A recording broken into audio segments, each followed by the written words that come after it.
spoke a little bit Thursday night when I was talking about running. I don't know if you guys have ever been running in sports. I ran in sports, and I was not a short distance runner.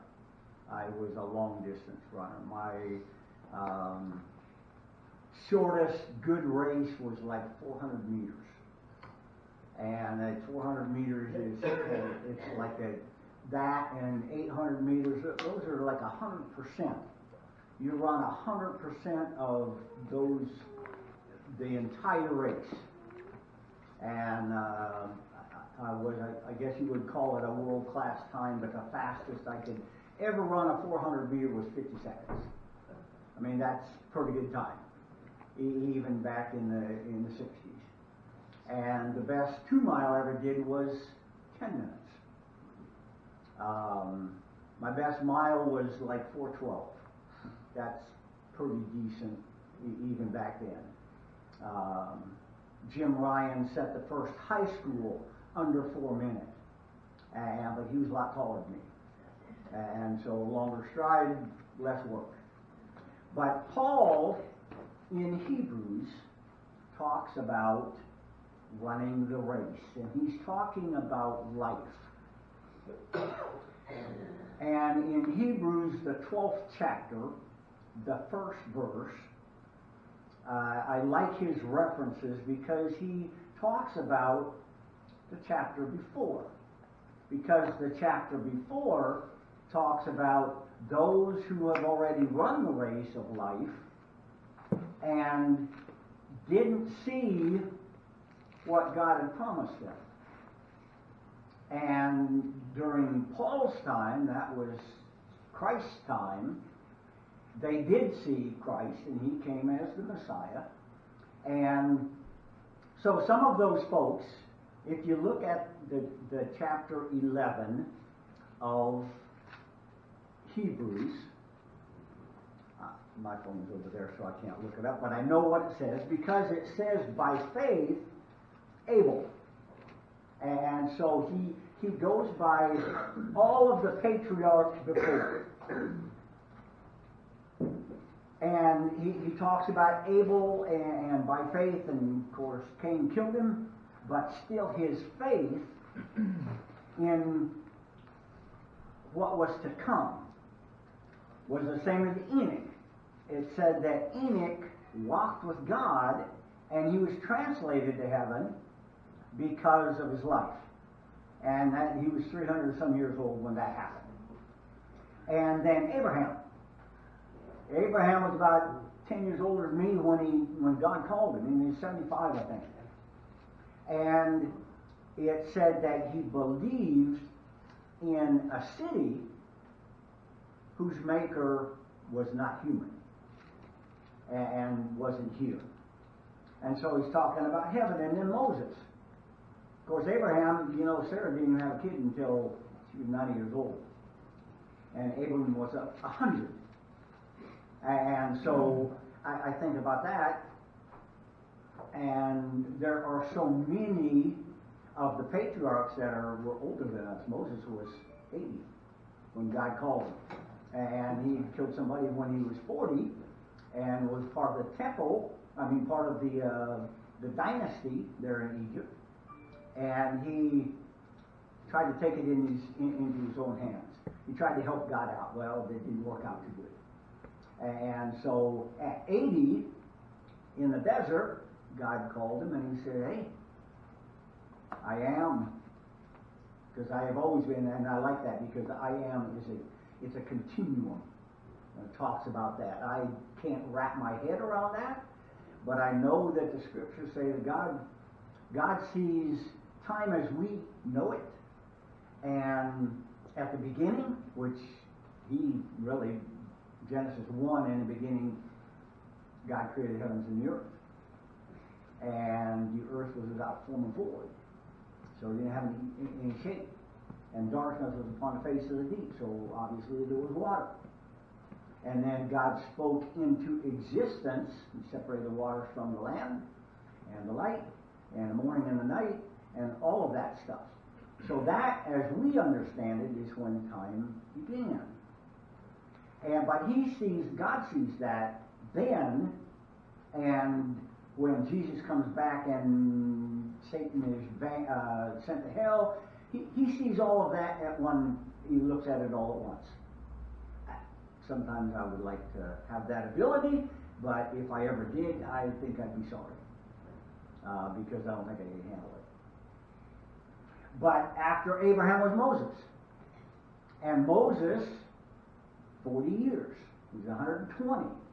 Says his eye wasn't dim, his hand wasn't weak. But because he struck the rock twice, which is a symbol of Christ, God said, look, you got angry. And that one thing kept him from going into the promised land. And Rahab. I don't know if you ever read the lineage of Jesus in Matthew. It's the main one that a lot of times we look into, but there are other times that like in Chronicles, it has his lineage, but of course Christ isn't born yet. But it's an interesting lineage. How many of you have read about Judah? And where Judah promised his daughter-in-law that he would give him another son, because if you understand back in that day, it was very, very important for them to have their lineage carried on. And so Tamar was his daughter-in-law, and he promised her the second son, but then he didn't give her to him. And so when the third son, because God killed the second son actually, oldest son died, and so he gave him the second son, but because he didn't honor what his commitment or his responsibility, God killed him because of the way he did not honor it. And so I'm pretty sure Jude probably didn't want his third son to die. So, how many of you know the story? Tamar went and set up a prostitution tent, and because she knew where Judah was going to check on his flocks and his sons and all of that, so she set the tent up because she realized he wasn't going to fulfill his promise. And so she set up a prostitution tent and put on a veil, and so he didn't know who she was. And when she made him give her a promise, and I have actually a walking stick that is very specific, and so he had a walking stick that was very specific to him, and he had a signet ring, and she made him give her both of those as a promise. And so 3 months later, when she got pregnant, and Judah's son said, oh, she played the harlot. Well, she came out and she said, whoever these belong to, they're the one that's the father of this child. And Judah said, she's more righteous than I. And she's part of Christ's lineage. That's pretty phenomenal to me. And then Rahab. Rahab in Jericho, what was her job? She was a prostitute. But because she hid the spies that were spying out the land, she ended up being actually Boaz's great-great-grandmother. And Boaz was the grandfather of Jesse, who was the father of David, King David, and so Christ is in the lineage of David. So all of them talking about Jesus' journey, talking about our journey. So these are and then we have the persecuted. During Christ's time, even before that, in chapter 11, it talks about the persecuted. Some of them were cut in half, some of them were torn apart, and none of the disciples except for, I think, John the Baptist, died a natural death. John the Baptist did, but everybody else didn't. and they were martyrs. And then you got the Apostle Paul, and he was beheaded. And so when I talk about all of that, because Hebrews 1 talks about all of those people as the crowd or the cloud of witnesses. I like crowd because it's a bunch of them. But the scriptures say, therefore, verse 1, since we are surrounded by so great a cloud of witnesses, let us also, and this is in the English Standard Version, ESV, let us also lay aside every weight and sin which clings so closely. And there's different pieces to this, but life is a marathon. We don't get to, once we're born, we don't get to pick the day we're born. Another one of my, Matt, you probably don't know Bo, I don't think. Did Bo ever go, you know Bo? I do. Okay, so you know he passed away Wednesday. And I saw him in group last Saturday night. He's a young guy, younger than you. And before that, I don't know if you ever knew Melissa Joy. No. Because she's several months ago. And she's another one. And you don't get to pick your day. Nobody gets to pick their day. And that's why the scriptures tell us to be ready, to have our life in order. So, in a marathon, anybody get out and run, and you're carrying a rucksack, and if I gave this to your son, Matt, he wouldn't want to carry it. I promise you. And I'm not going to tell you what all I've got in here, but I have some different things in here. But if I have this on when I start running a race, maybe even if I'm in really good shape, maybe the first mile I'm okay, maybe even 10 miles. But it's going to get heavy. And so we talk about, and the scriptures talk about, how important it is here in this next part. And let us run with endurance the race that is set before us. So in the first part, let us lay aside every weight and sin which clings so closely to us. And entangles us is another translation. So if I'm running with a bunch of baggage, I could go in there and get the trash can and put all kinds of things in there. It would be very symbolic, because we have, when we become believers and give our life to Christ, the same thing when you go through the 12 step. You go through the 12 step, and step 4, you have your inventory. And I'm doing my second inventory. Matt and Doug, you guys have probably done that a number of times. And I've done it a number of times, just not with Celebrate Recovery. Because Celebrate Recovery is a lot deeper than normal. So, in your thinking, describe the longest run or walk you can ever think about. Anybody ever do a 20-mile hike? Were you a lot younger? Oh, yeah. Did it get about 10 miles, you thought you were okay? But another mile, 12 miles? I remember Doug, I'm sure you remember some of our road marches. We had a 50 mile. And you got a ruck. And light ruck with 101st with 185 pounds. And you might be okay to begin with, but I guarantee you, the farther you go, the heavier that's going to get. And you could take a 2.5 pound weight, and that might not seem like that much. But if you're holding that in your hands, and you can't put your hands anywhere else, they're going to go way down there. But if it's something you can't just release, it's going to drag you down. And that's what this scripture is talking about. What do we have in our life that is dragging us down? Did I get my water? Oh, it's back there. I'm already doing it.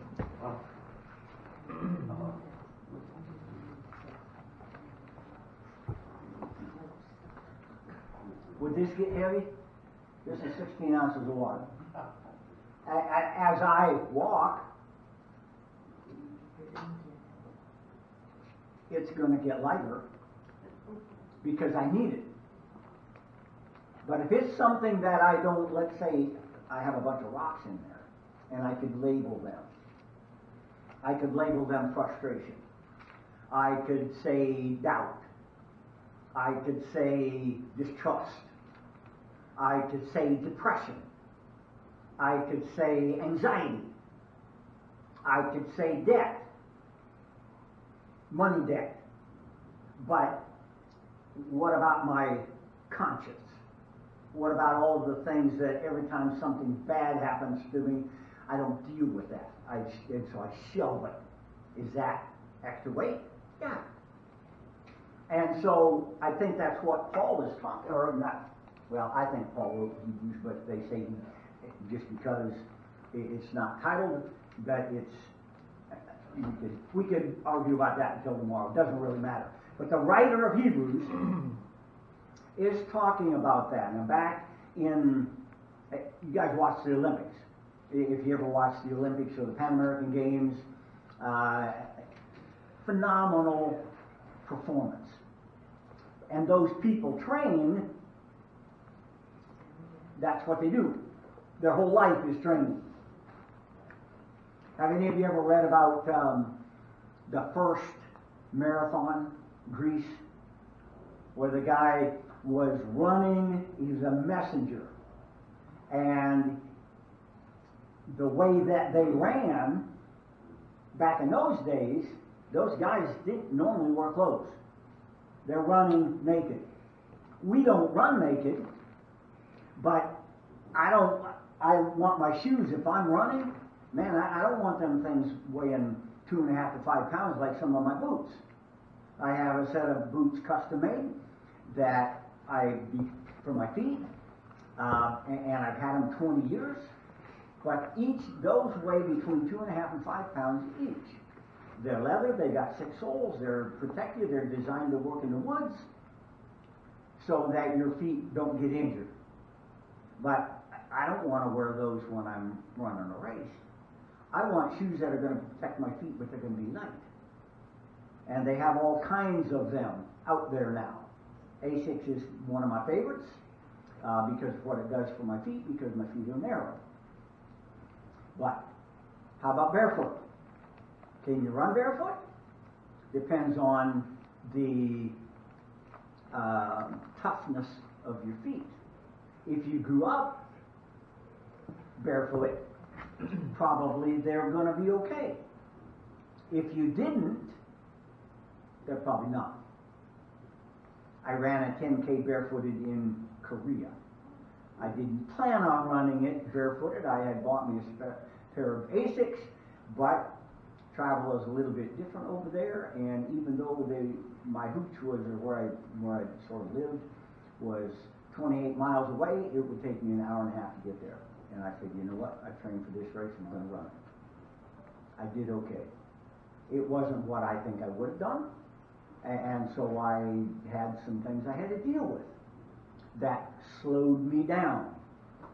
So if you think about whatever long race you ran, whether it was a hike or a race, what did you like best or least about it? If you took things, anybody hike Crow's Pass besides me? I hiked Crow's Pass, and I started out with an 85-pound rock. And the first 6 miles is straight up. It's up, up, up, up, up. I say, man, are we ever going to get to the top? What? You get up there, it's like 6 miles. And you still got another 21 miles to go. And then you got some glaciers past that, and you got to go across through glaciers. And if you're carrying weight, it don't get lighter the farther you go. Because I carried quite a bit of water, because I hadn't hiked it before. Well, I could have taken a filtration straw and been fine. Wouldn't even have to take the water. But I didn't know that until we got to the river. And I had knee surgery the year before, and I had to wear a brace, so I couldn't go as fast. And I was my late 40s. I said, man, I can do this. Well, I didn't take a lot of things into account. So you talk about what I liked best or least about that. Probably what I liked the least was crossing that river. That's the coldest water I've ever been in my life. And I had a ruck. And it's coming right off the glacier, which is right there. You can see it. And we went in the wrong place, so it was up to my waist. It wasn't down around my knees. And you got to pretend that you can't feel, or you're not going to ever make it across there. Because does that describe things we experience in life? Absolutely. All of us have had different work environments. Matt, in different circumstance, kind of worked like his, but mine was psychiatric care, not recovery. So more mental than physical. But we all interface every day with people that, if we're not careful, are going to entangle us in the culture in which we live. And I know you guys all got cell phones, and those cell phones are like computers. And how many of you only get exactly what you want to see on your cell phone? I don't. Doesn't mean it sucks me in, but I get all kinds of ads. If I have an app, I don't know of any apps. I mean, if I don't want ads, I have to buy another program that gets rid of all of the apps. Well, okay, so I'm not paying that money every month to get rid of all of the apps. So we have different things in our technology today that back in Paul's day and back in the New Testament time they didn't have. But it wasn't any easier then than it is now. Technology was different, but sin wasn't any different. And us guys, we're programmed by what we see. That's how our body functions. Women are different. They're programmed more by what they feel, what they touch.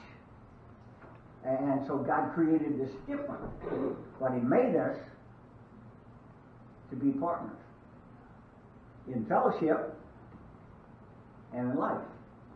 There are some people, Paul talks about that are celibate or single, and God had them be single. I have a brother like that.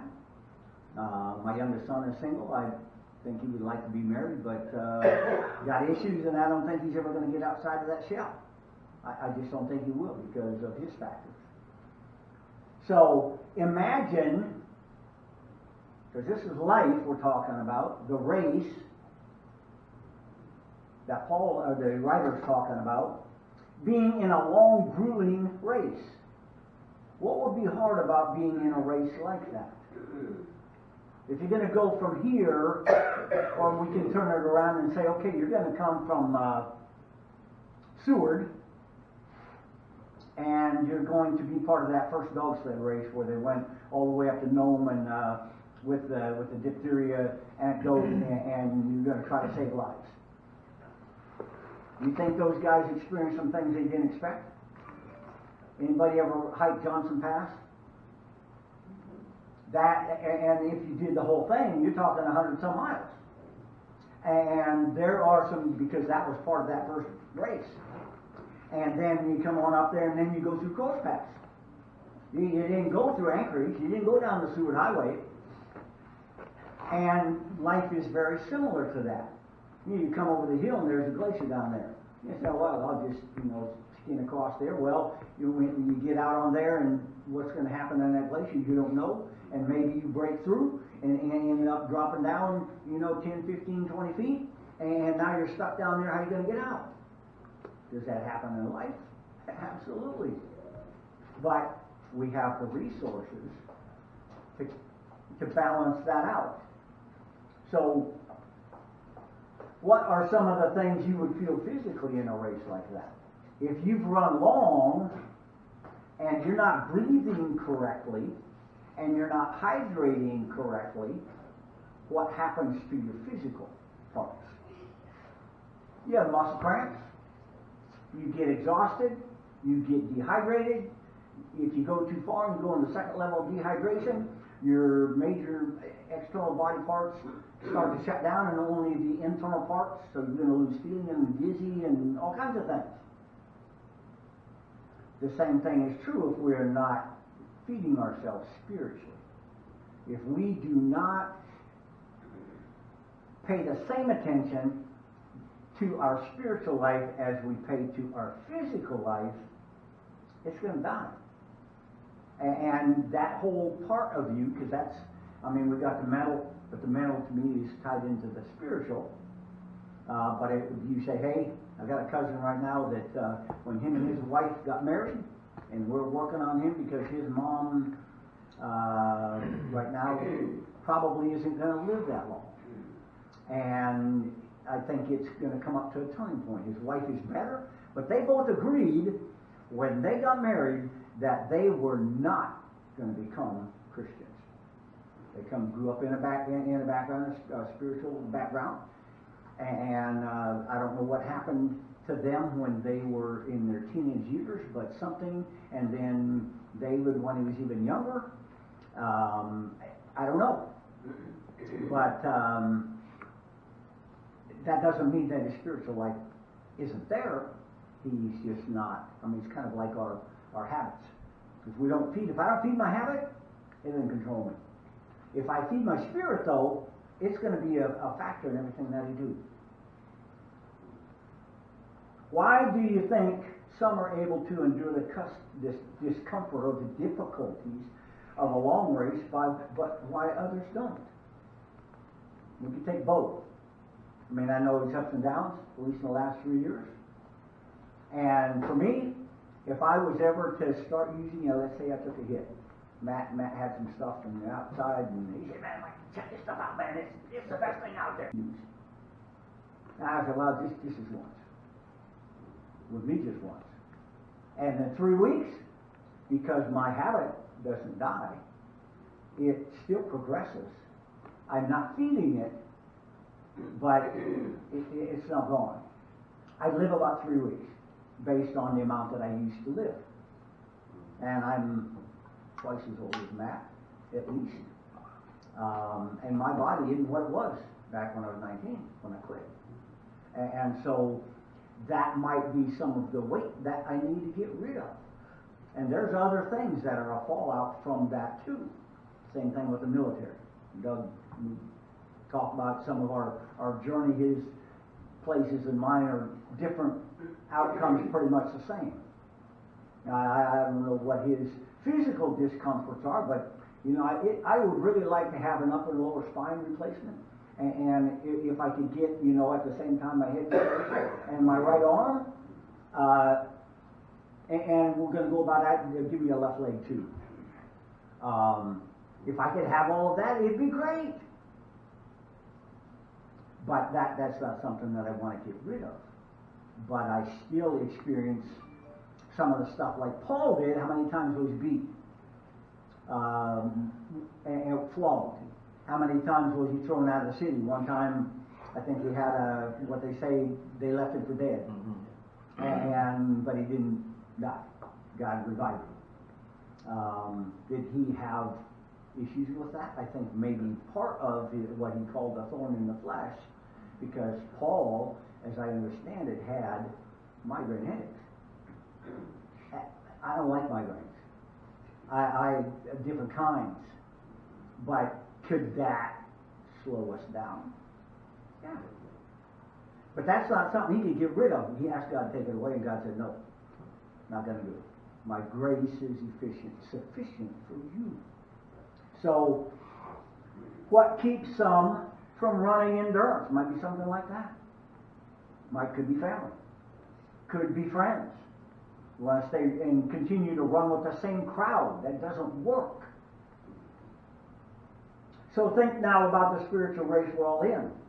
What are the aspects of that race that are uncomfortable for us?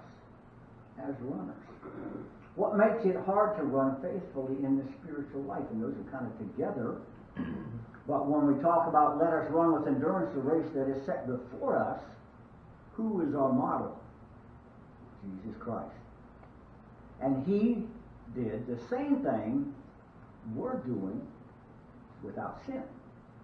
And so he is the founder, so looking to Jesus, the founder and perfecter of our faith.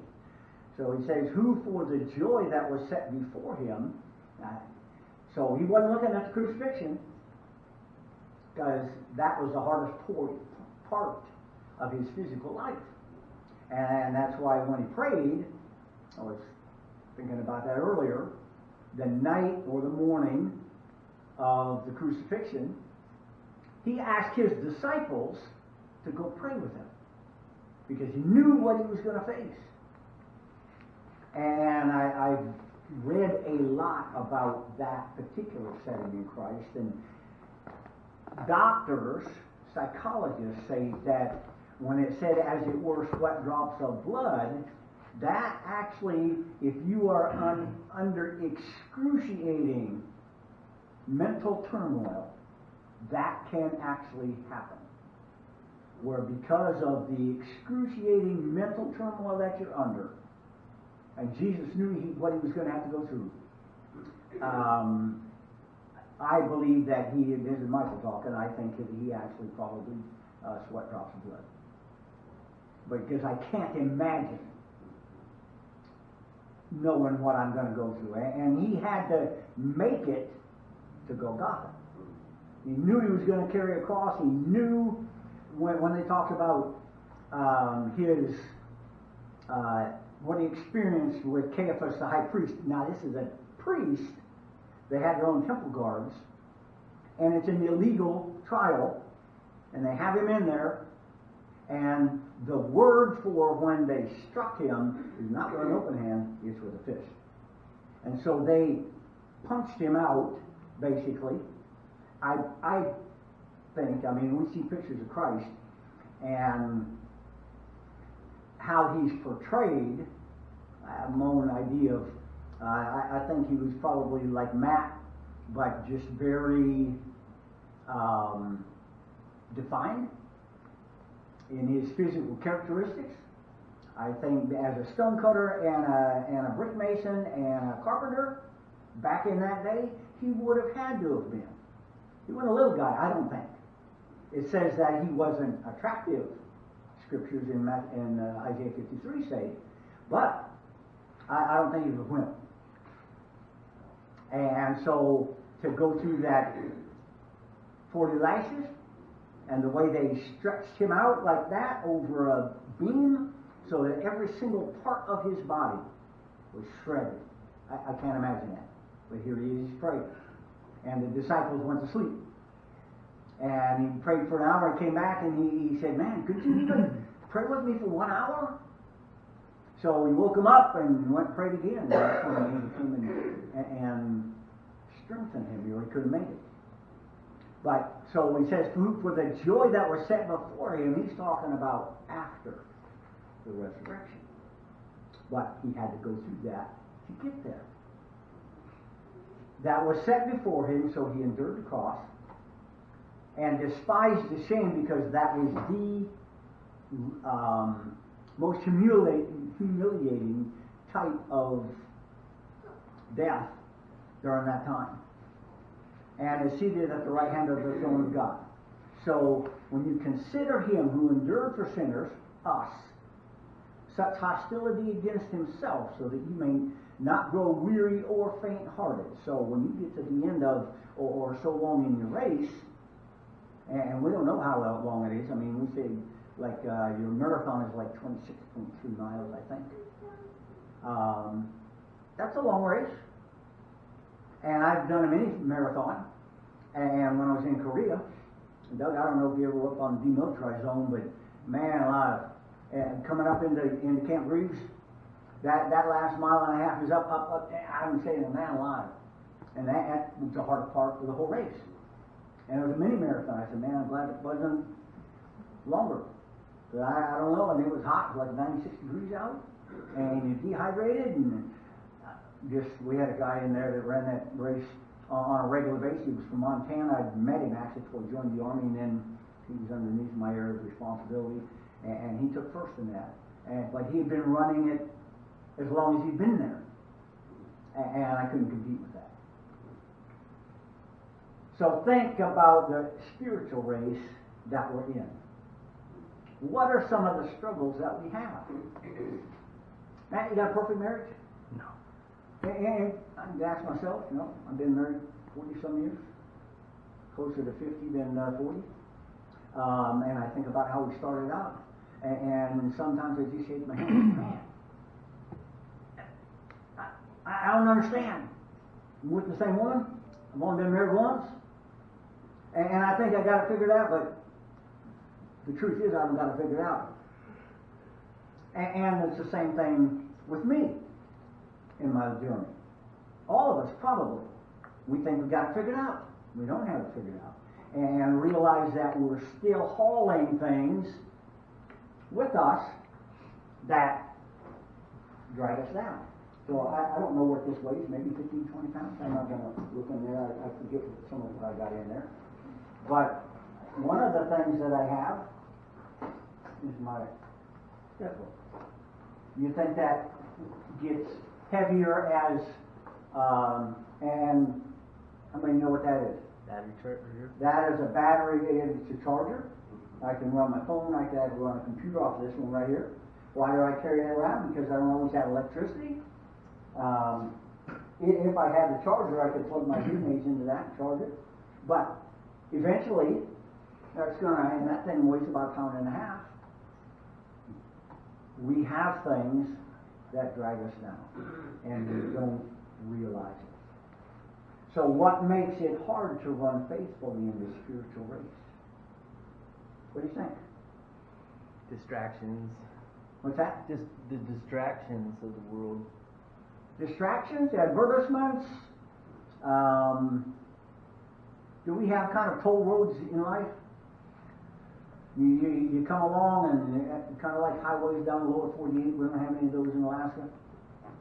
But you get on a road that you didn't realize was a toll road, and so then you come up and you got to pay a certain amount of money to go through the gate, and then you got to pay another amount of money to get off. And New Jersey and the East Coast has a lot of those, and they have tokens that you can buy. Well, same thing in our spiritual life. If we're going to progress, we have to allow God to change us, to continue to change us. And when we resist that, it's kind of like our habit. Our hurts, our habits, our hang-ups. We've got to get rid of those things because they drag us down. And if you get your attention diverted for, let's say, 15 seconds, and you're driving 65 miles an hour, is that going to be pretty catastrophic? Yeah? It doesn't even take 15 seconds. When I came out of Montana Goose Bay, down just before Settlers Bay, I had an early service that I go to on Sunday, and we were going to go, and I had to be there in time to practice, and I always make the coffee there, and so I pulled out of our housing area and got on KGB, and I wasn't going that fast, and my car went sideways because it was icy. I wasn't paying attention, and I said, man, and I already had taken time to do some things, get ready, because I knew once I went to that service, I was going to not have a lot of time between that one and this one. So I want to have all my stuff together. So 15 minutes into my time, and I looked at the clock, and I said, man, I can't drive 55 on this, or I'm going to be in the ditch. And I saw somebody not too far down the road that was off to the side, and said, well, it could have been me, because I'm not careful, I'm not paying attention. So what is the first thing, if we are going to run a race successfully, that we have to do? Prepare. Can we be gawking at everything around? No, we got to be focused on Jesus, because He's the one that sets the example for us. If we're focused on Jesus, then all of the other things aren't going to affect me as much. So as we have exhortations that we are told that we should use. So if we look at our crowd of witnesses, or the cloud of witnesses that went before us, how did they live? Did Jacob have a great life? He started out as a deceiver, because that's what Jacob means, to be a deceiver. And Esau was after Isaac's heart. Jacob was after Rachel's heart. And did I get her name right? Rachel, is it Rebecca? It's Rebecca. It's Rebecca. Rachel was Jacob's wife. And are there distractions there? I mean, Jacob stole Esau's birthright for a pot of beans, basically. And Esau, scriptures say he despised his birthright. Later on, he wished he hadn't. Couldn't change it. And then he also stole his blessing. So that, but he was already prophesied to be the older, to be servant to the younger. So I don't know, they were twins. I went to high school with some identical twins. I went to college with some identical twins. Guys in the, like 3 minutes apart, I think, in high school, and it was like 90 seconds, I think, in college. And unless you really paid attention, you couldn't tell the difference.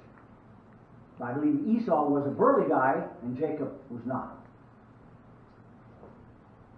So when we lay aside the things that encumber us, every weight.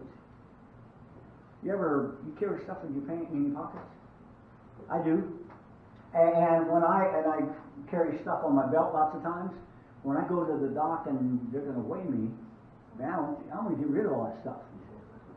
And if I'm wearing boots too, because I've done that, with what I weigh and with what I wear and what I got in my pockets, man, it's like 12 pounds. And you want to get rid of that.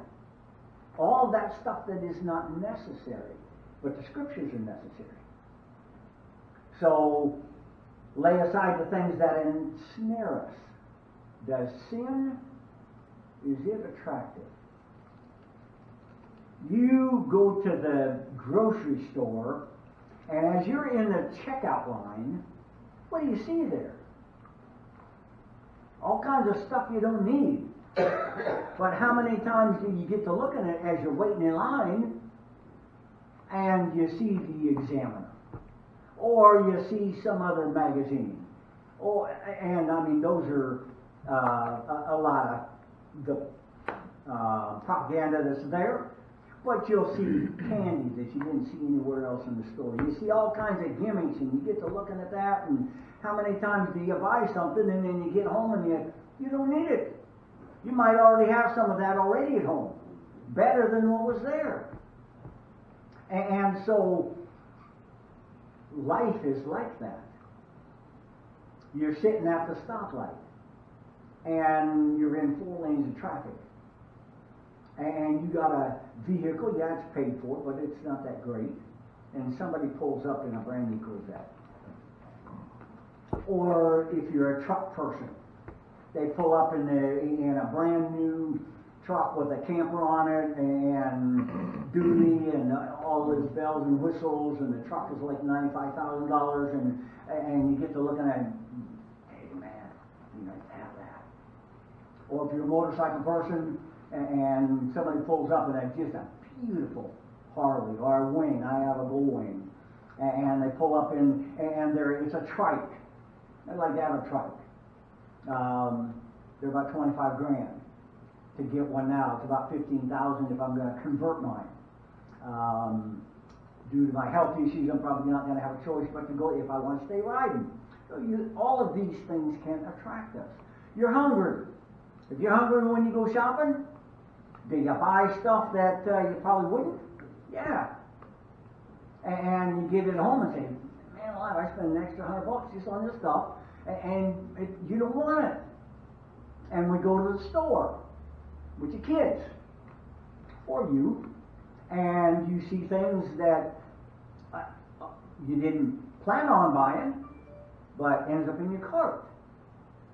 And you go to check out, and it's like $400, and you thought we were going to spend like $100 and some dollars.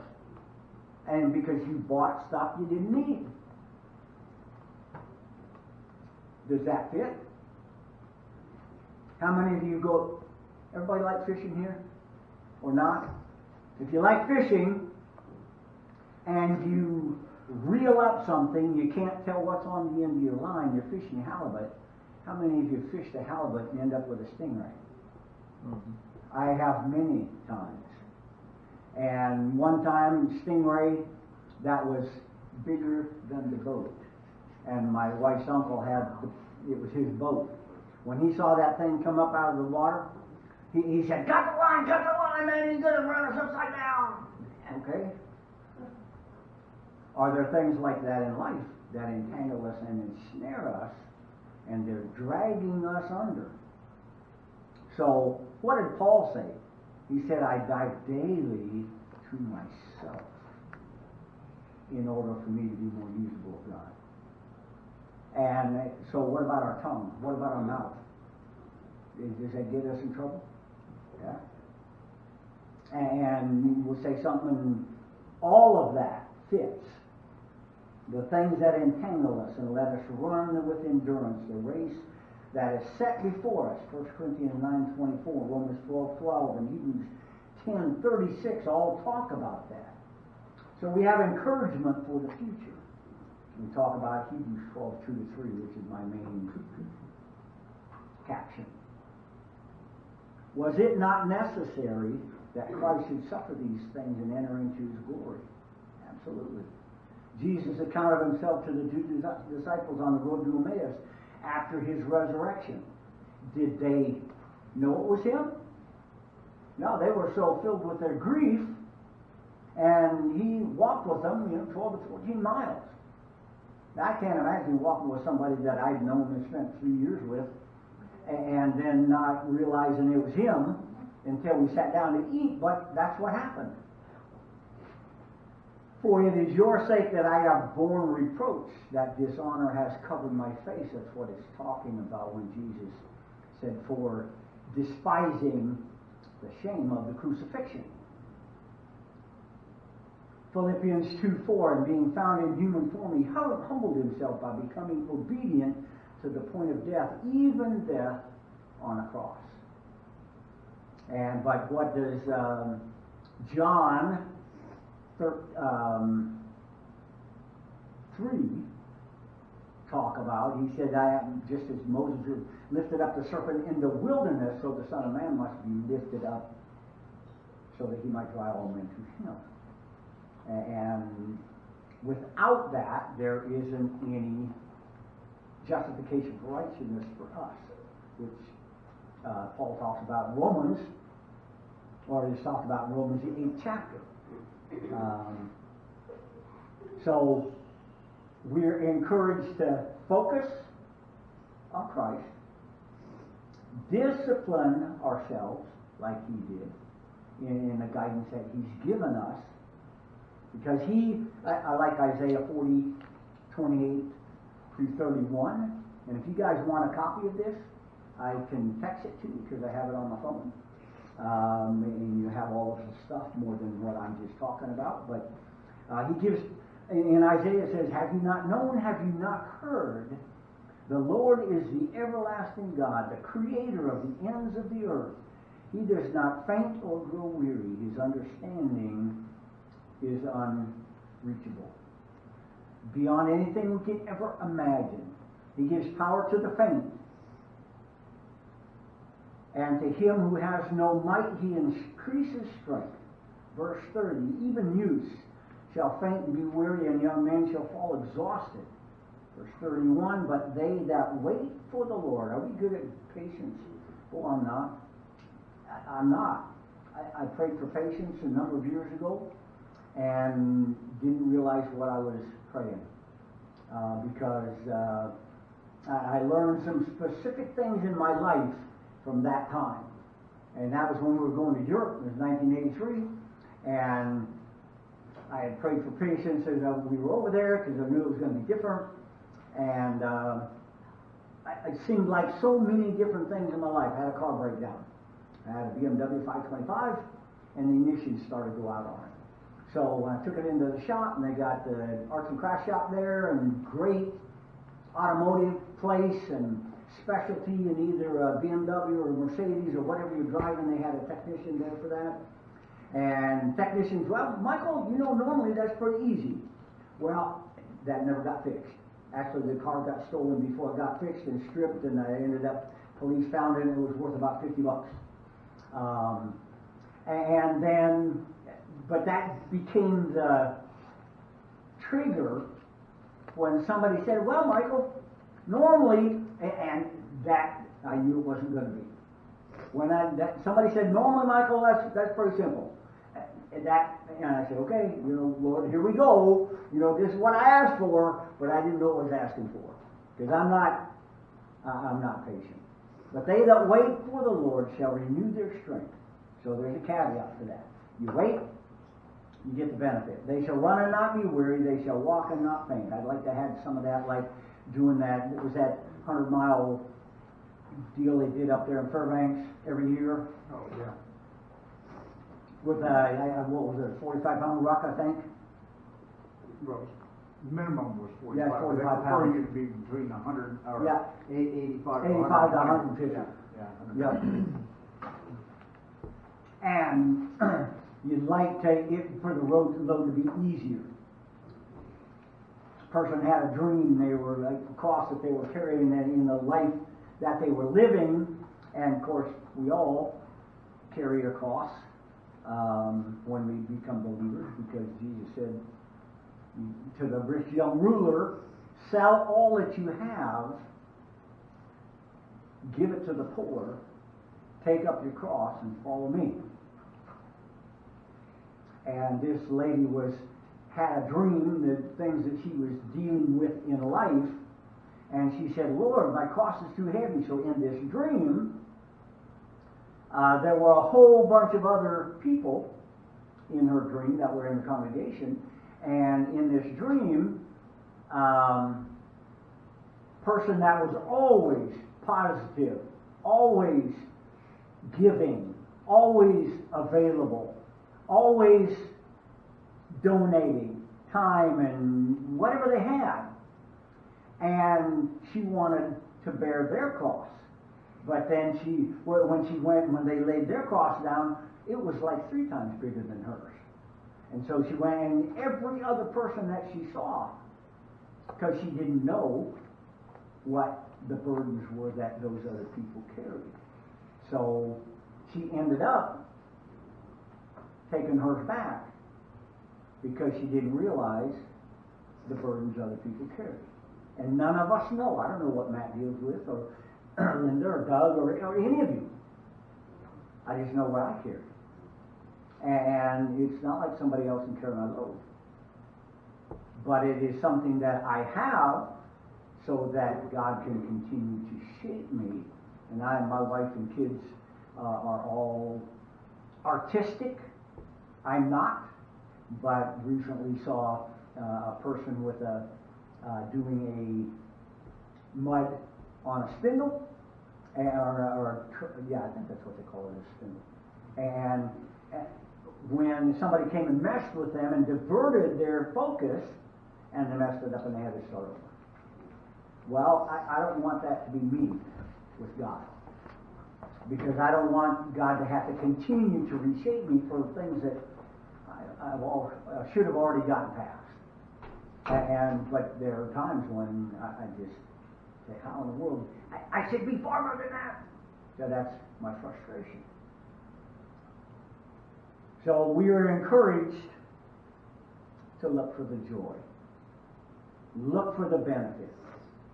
Look unto Jesus, the founder and perfecter of our faith, who for the joy that was set before him endured the cross, despising the shame, and is seating at the right hand of God. One of the examples of that is being, he was the first martyr. He was being stoned by the people that Paul was hanging out with before he was Saul of Tarsus at the time. And it says that he looked and he saw Christ at the right hand of God, and they said that he was blaspheming. But from that point, of course, he went to heaven.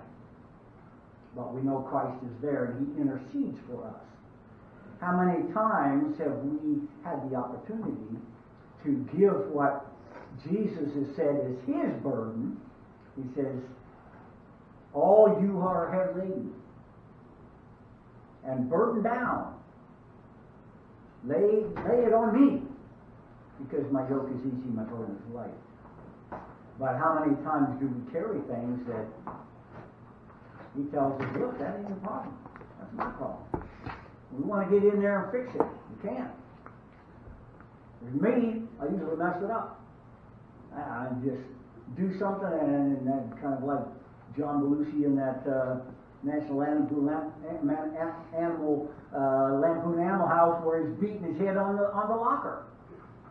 And I just do that after I do something. I was like, what in the world was I thinking? Obviously I wasn't, because I got in a hurry, didn't wait. Thought I could make it better. But it was a mistake. So, the exhortations, again, for the present, the people that have been the examples before us.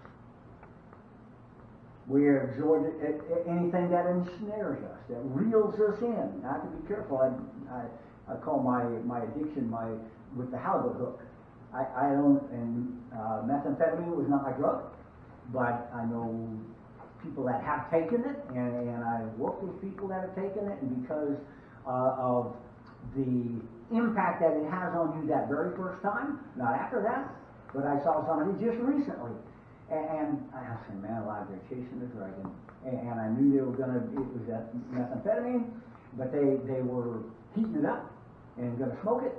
No, they were shooting it. They were shooting it this time. And I just, that was their focus. But my things from the past, my human aspects, I got to be careful they don't reel me in and derail my life. So we have encouragement for the future, Hebrews 12:2-3, and as Christ as our forerunner and the finisher of our faith. I can't do without it. I have to have him, or I'm a done deal.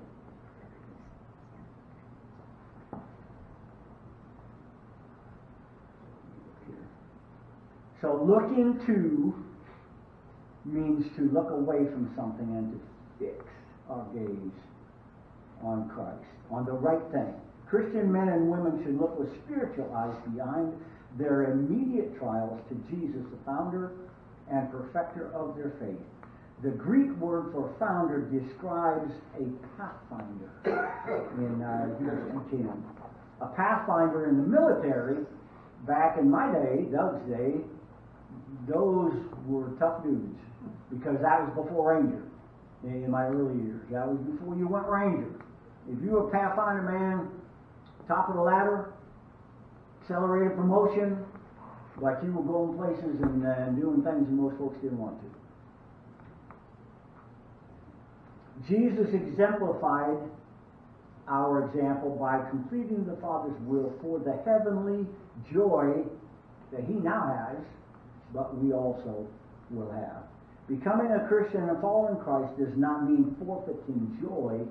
It only means it may not be realized in this life. So early Christians were under constant threat of prison, torture, and death. A few years after this particular scripture, some of the Hebrew Christians would lose their lives under Emperor Nero. But none of them at this point had yet suffered to the extent Jesus had by losing their lives by the shedding of blood. Still, they were prone to become weary, a word meaning to lose heart, give up, or faint. Get tired? End of the day, Matt, people like you, and Doug, I think you guys particularly have, because I don't know what you other folks do, but I know Matt, when he has people come into his center, and I'm sure every time, because I can go back to when I worked in that arena, and it just triggers me. I've seen this before. Yeah, I've seen that before. Doug with the kids that he carries on the bus. And there'll be a new kid that'll get on there and he'll try something that's been tried many, many times, but it's not new Doug. And with the other folks that you guys interface with, and you say, man, I've seen this before. And it may be a little bit different when I worked in Army Emergency Relief, and people come in and they say, man, I got, and they'll spin me a story. And I said, so what's the problem? Well, I can't pay my bills. Well, why can't you pay your bills? Well, because I had a problem in my family and I spend money on this, or I send money home, or but you're living in the barracks and you don't have to spend money to go get food, but you're spending 25% of your paycheck on other places and partying and all of that stuff. And I look at their pay, and the last 2 months they've had a $10,000 bonus in their pay, and what did you do with that? And now all of a sudden you can't pay the $600 and some bill. Am I guilty of that? Could be. Because Jesus endured hostility, persecution, and the cross, believers, us, should consider Christ the Christian's hope and greatest example of one who willingly obeyed God in the midst of suffering. So we have encouragement for the future, the discipline that we need through the example that he set for us. Since we have then such a great high priest who passed through the heavens, Jesus the Son of God, let us hold fast our confession. For we have not a high priest who is unable to sympathize with our weaknesses, but who in every respect has been tempted as we are, yet without sin. So let that be our encouragement every single day this week. Each moment, because every day is a gift, or every second is a gift of life. And it doesn't get easy. Never promised that it would. He just promised us that we wouldn't be on this journey without him. So let me know if you would like this text to you. If I have your phone number, just let me know and I'll send it. If I don't, you want it, let me know and I'll make sure you can have it. Because there's a lot of good resources in there as far as scriptures and things go. The more we read the Bible, the more I realize I don't know, and I've read it many times. Doug and I were talking about that. But Heavenly Father, thank you for today. Thank you for your word and your changing power in our lives for us as we go to our diverse lives this week. I ask, Lord, that you strengthen us each spiritually, mentally, and physically for each moment of each day, and that your light might truly shine to us. In Jesus' name.